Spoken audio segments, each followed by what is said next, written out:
module de formation signature motrice a été créé et conçu au sein de notre système d'entraînement Human Training System.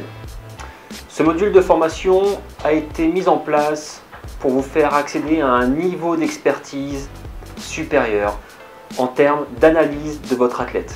Souvent, on se demande pourquoi telle situation ou tel exercice ne fonctionne pas avec cet athlète, alors qu'il fonctionne très bien pour un autre. Pourquoi il n'arrive pas à comprendre et faire le geste qu'on lui demande alors qu'on a mis en place toutes les situations pédagogiques possibles? Ou pourquoi un athlète progresse rapidement avec un entraîneur mais pas avec un autre? Eh bien, tout simplement, c'est parce qu'on ne respecte pas la signature motrice de l'athlète. L'importance de connaître son fonctionnement, sa signature motrice, c'est que ça la permet d'avoir beaucoup plus de stabilité dans les performances, de protéger également le corps, c'est-à-dire éviter les blessures, puisque le corps fonctionne à sa matière, de manière libre et autonome. Chaque personne agit différemment, chaque personne a sa propre signature motrice. Il va donc falloir apprendre à la connaître, à la cibler, à l'évaluer et à la comprendre.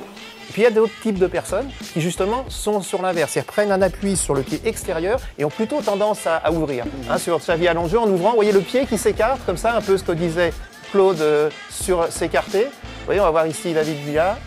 Vous voyez d'ici le pied qui revient et surtout le pied d'appui qui reste très peu souvent au sol. Vous voyez ici, comme le pied d'appui ne reste pas au sol, c'est une des caractéristiques. Certaines personnes dirigent leur mouvement avec les jambes, d'autres dirigent leur mouvement avec le haut du corps. Certaines personnes sont fortes lorsqu'elles sont sur des mouvements en ouverture, d'autres sont fortes lorsqu'elles sont sur des mouvements en fermeture. Certaines personnes ont l'habitude de gérer leur coordination en utilisant un champ de vision global, d'autres, au contraire, ce sera avec un champ de vision plutôt restreint.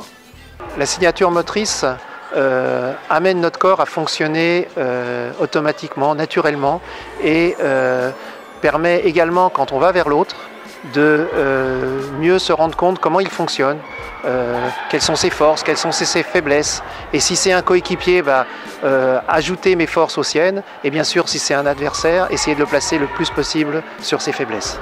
Si nous ne connaissons pas les paramètres fondamentaux de nos athlètes, si nous ne connaissons pas leur signature motrice et leur motricité préférentielle, on risque, à tort et par manque de connaissances, d'aller à l'inverse de leur potentiel naturel.